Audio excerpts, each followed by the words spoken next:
Question 6. What have you learned about technologies from the process of constructing this product?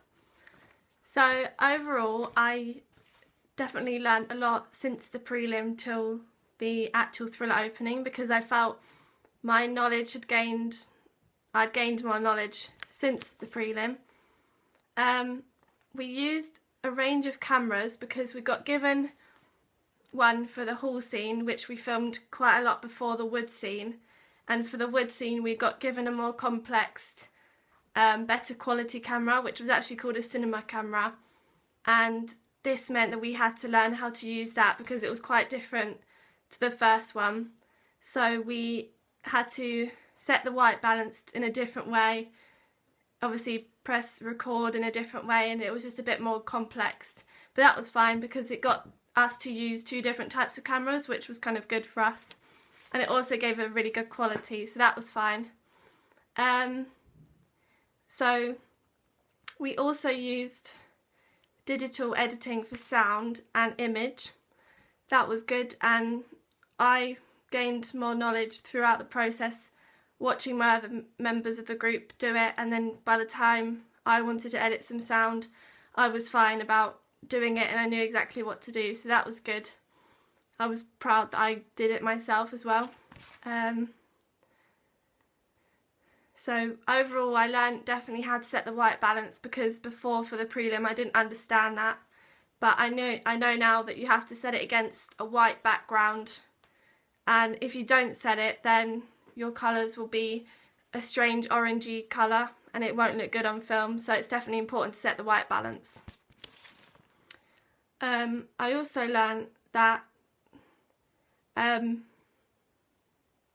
shallow depth of field shots were actually a lot easier than I thought, because all you have to do is kind of set the focus with just touching your finger on the screen, and I thought it'd be a lot more complex than that, but after watching another member of my group do it once, I then said, oh, I can do that as well. So later on I then did a shallow depth of field shot, which was good.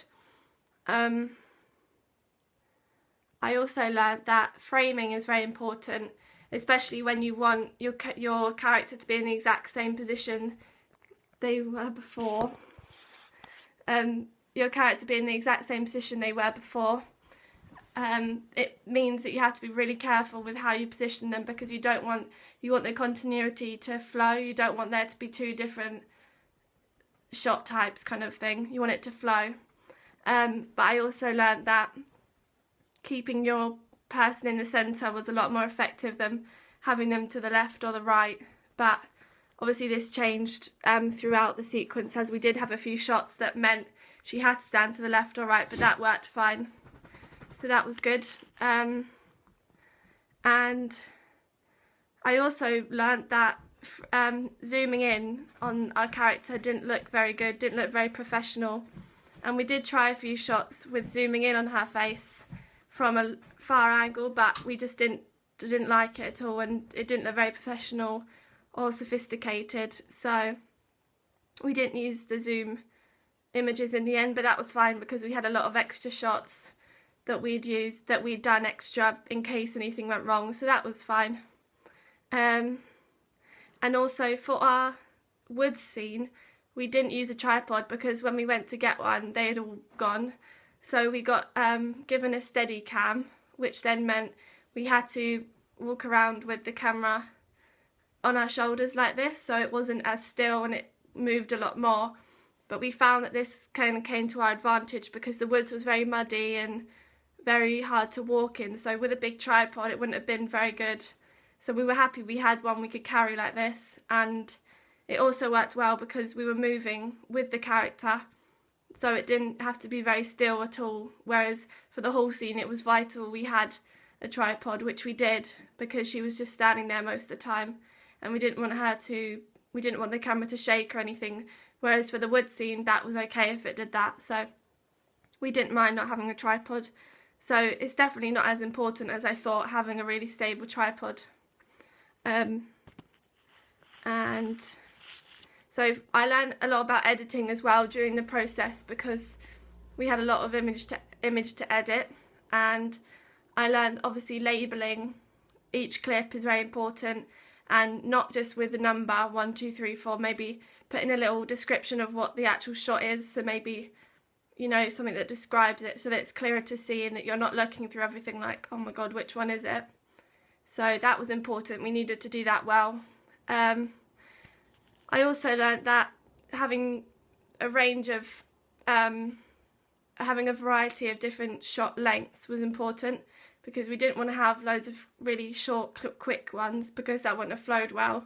But then we didn't also want it to drag out really long, which we did kind of have a problem with, because we felt our story went on for too long and it didn't need to be that long. So we then had to cut a lot of the clips down, but this worked well because it works better and it didn't drag on for as long, but then it also gave enough time to see what was happening in each clip, so that was good. We also learnt that cut and fade transitions were the best for us.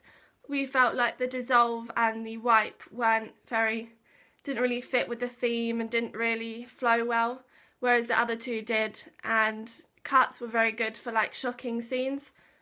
So like we used a cut at the end when the hand was on her shoulder, because that's very shocking and we all kind of wanted the audience to go like jump. And we also used lots of fades because that worked well, especially transitioning the first location to the second and mixing it all up, so that was good. So it's definitely important to use transitions, because otherwise the film will just cut from one to the other and it wouldn't look good at all. So definitely know that they're important. And yeah.